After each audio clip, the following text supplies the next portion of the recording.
Hello everyone, what's up? This is RIO here, and today I'm gonna be doing another bottom to top episode where I rank my comics that I read. And today, actually, in the past week, I read around 11 comics. Yeah, actually, there was a lot of comics on my pull list, but then I was like, listening to some other people's reviews on them, and I heard that it was so bad, not so bad, it was bad, and the writing was bad as well. So I didn't really know what to do. So I was like, just gonna leave it for later and just check it out later, in the trade or something. So I'm gonna start up with the number 11, a comic book that kind of disappointed me. I didn't really, you know, uh, like it, and even I'm thinking of dropping it already. So the comic is, one second, guys. Okay, it's Wolverine and the X-Men, issue number 3. I don't want to say. Maybe because I'm not a big fan of the Wolverine and the X-Men. I don't know. Just don't like the story. It's kind of hard to follow up if you don't know everything about Wolverine and the X-Men from the past book, and I don't know nothing about it. It's kind of hard. So I don't know. I'm just gonna try to catch up and see how it's gonna go.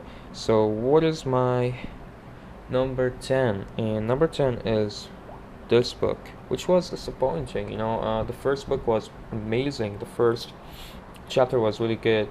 This chapter wasn't as good as I thought it would be, and this one goes to Deadpool versus Carnage, issue number 2.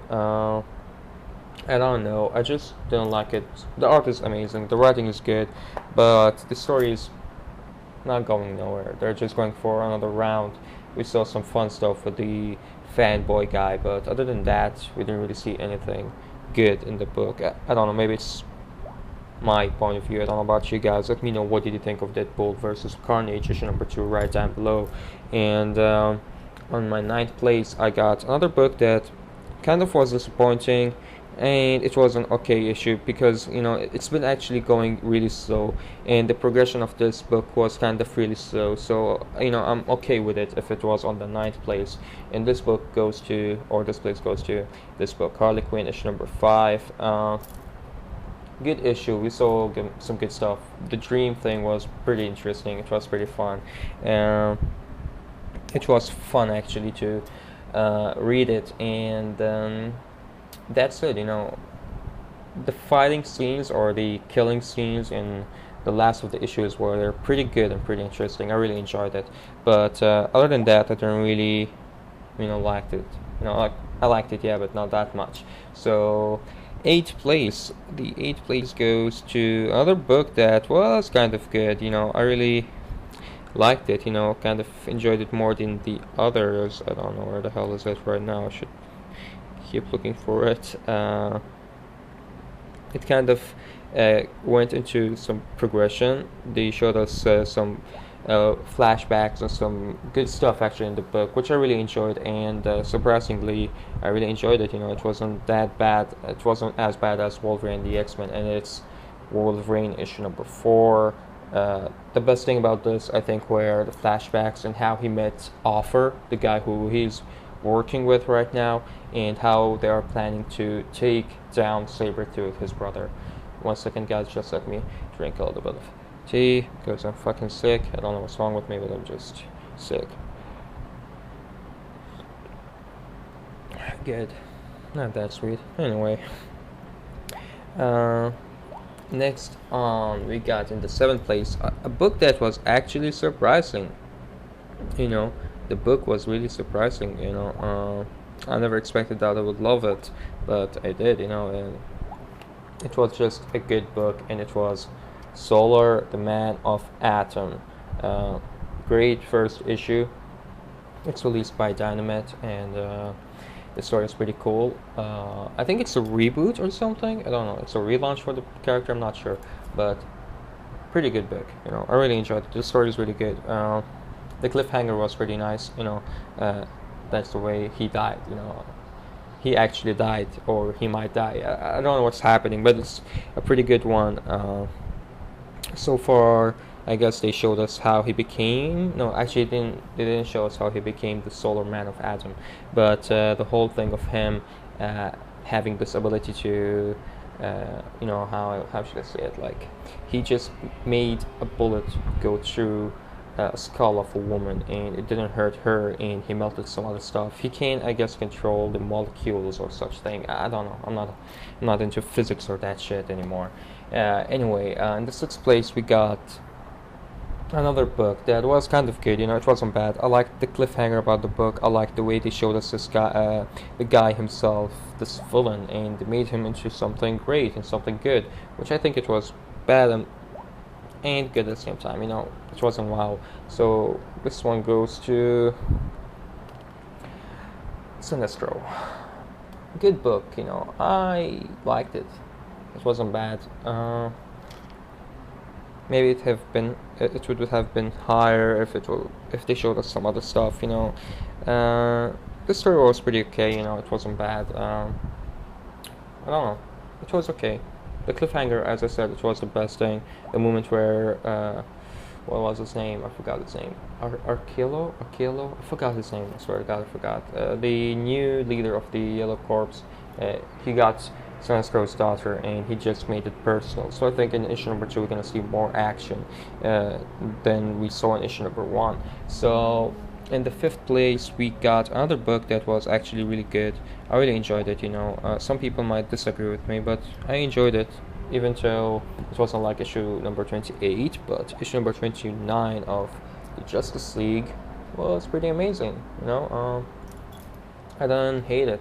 It was pretty cool. The cliffhanger was pretty nice. And what I like about this book is the cover.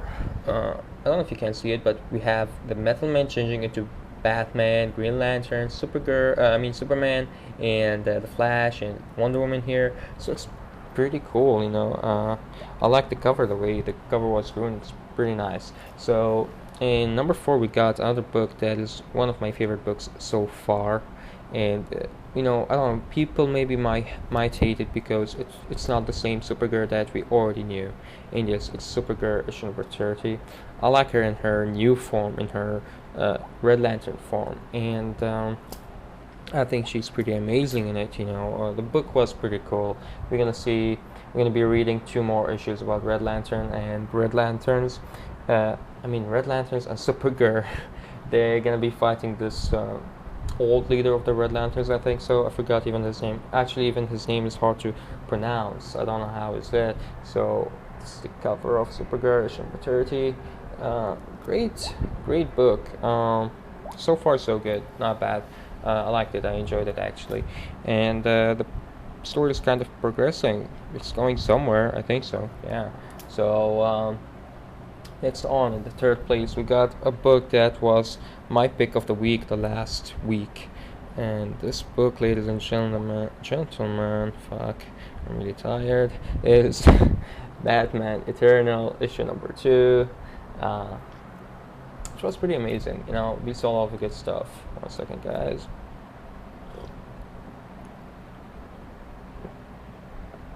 We saw good stuff. We saw the main not the main villain. I can't say he was the main villain, but we saw a villain. We saw who kind of just how should I say it? I don't know. It was an okay issue, like not an okay issue. It was a great issue. We saw a lot of progressing in the story. We saw a lot of good stuff. We saw that the Bat family is kind of assembling to go to a Gotham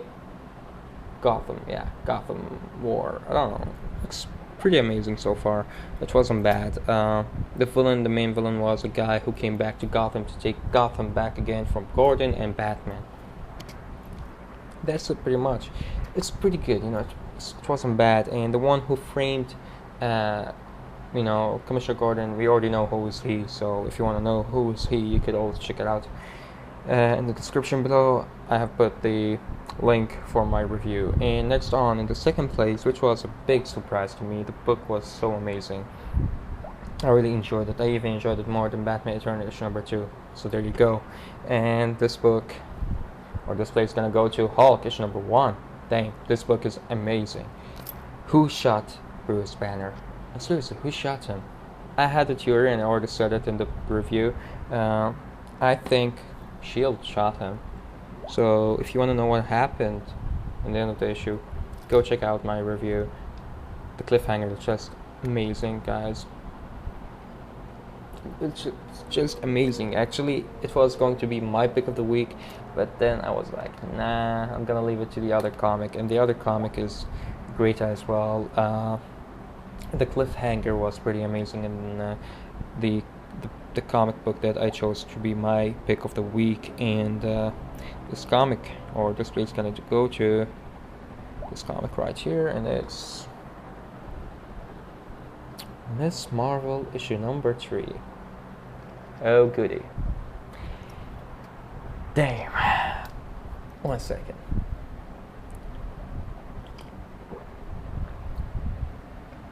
First of all, we saw a character developing. We saw the character and how does she live her normal life, and how is she living it right now after she got her powers. And we see her, kind of being so happy about her powers and some other stuff. And we see how her powers works, and we see what kind of powers she has. She got the shape-shifting, she got the the expanding, and then the shrinking again, which is pretty cool. And so now she's learning how to control them, which is cool as well. It would be cooler if Miss Marvel, the original one, or Captain Marvel, whatever you want to call her, if she actually went into Miss Marvel book and she kind of helped her, just helped her to develop her powers or train her or something. I think that would be really cool, and it would be even cooler if they did some kind of story arc between Captain Marvel and Miss Marvel. That would be amazing. Anyway, the cliffhanger in this book was maybe the best cliffhanger of all these books that I read. Of course, the cliffhanger in Hulk was amazing, but the story was going really slow. The art was good, but I enjoyed the art more into Miss Marvel, and the cliffhanger was pretty awesome. Why I chose the cliffhanger for Miss Marvel, because she got actually shot. Spoiler alert, yeah, she got shot, and it's pretty amazing. I don't know how she's gonna survive that. Does her powers, allows her to heal or something? I'm not sure, but it's amazing. It's just a great book. The cliffhanger in Hulk was good as well, but not as good as that one. No.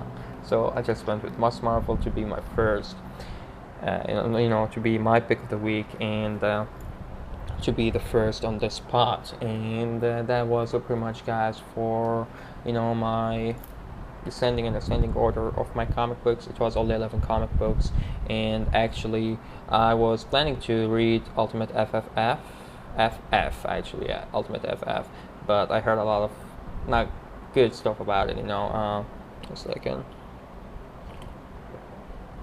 It wasn't that good, and people didn't really rank it in a good way, so I was like, meh, I might read it later, or in a trade, or if it got good or something. So that was pretty much, guys, for this episode. Let me know what was your pick of the week, and what was your worst pick of the week. What was the worst comic book that you ever read? And let me know, guys, what did you think of the cliffhanger of Hulk and Miss Marvel down below. Which one is better? Comment right down below, and hit the like button for the 2 cliffhangers. And yeah, that's it pretty much, guys. So see you guys around, and take care.